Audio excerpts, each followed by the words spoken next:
So basically right on par of talking about a game that's taken its time in the first half. They just want to measure this one and see how goes it.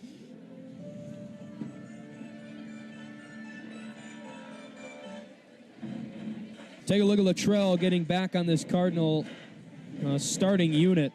We mentioned he's been out since the Grand Ledge contest and homecoming. That was really not what you wanted to see for a talented senior, and especially on homecoming night, the homecoming king in 2019. But away from that and on the gridiron, an absolute star for this Cardinal offense. And again, right off of the point of one of just many that the Cardinals can showcase in 2019.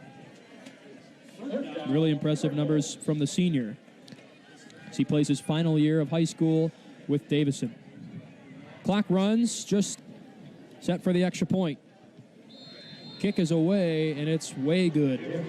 As the Lightning back in front by 7. 11:16 to play in the fourth quarter.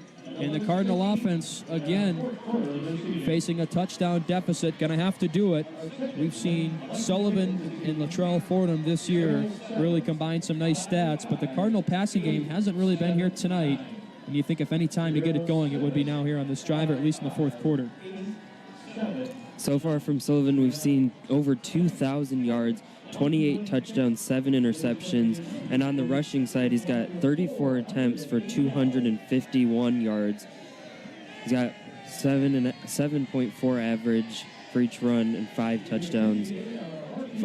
For Luttrell, on the receiving side, got 24 receiving for 657 yards, 27.4 average and 11 touchdowns, but he did not compete in the last 2 games. Like we said earlier, he was taken out in the Grand Ledge game during homecoming. And a couple of third down conversions as well. Kick is a low one. Did it get through, though? It did. Just barely. May have been a bad setup there from the center up. Got over the crossbar, and the Cardinals in front early. Their offense able to do what they've done all season long and just persevere as we take another look at that touchdown run. Boy, once Smith got into the secondary, it's very tough to stop him with the speed, not only the speed, but the size as well. See all the broken tackles there and just was able to muscle his way to the end zone. Yeah, took that guy down with him, and I mean, he's marched him in from their own end. He just kept handing it off to him, and he did what he was supposed to. Recapping that drive that just ticked away as well with 7:40 to play in the first quarter.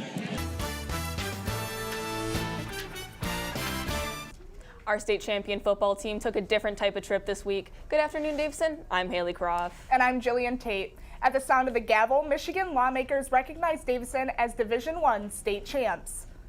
DTV's Drew Ritter is here now to give us all the details of this historic day for DHS.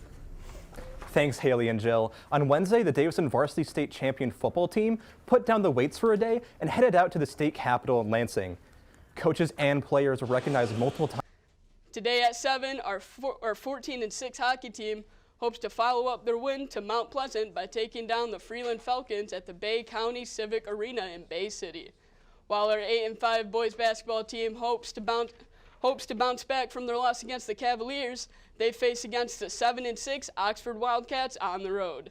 Tomorrow at 10, our competitive cheer team will head into the Tiger Invitational hosted at Fenton High School.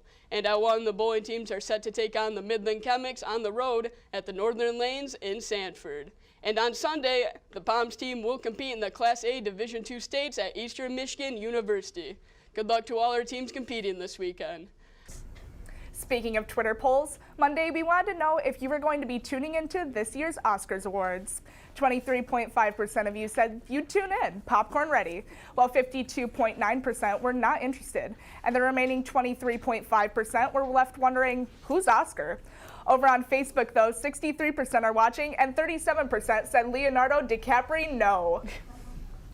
So are you guys planning on watching the Oscars this weekend? And that's why the Great Lakes don't have to be on the brink.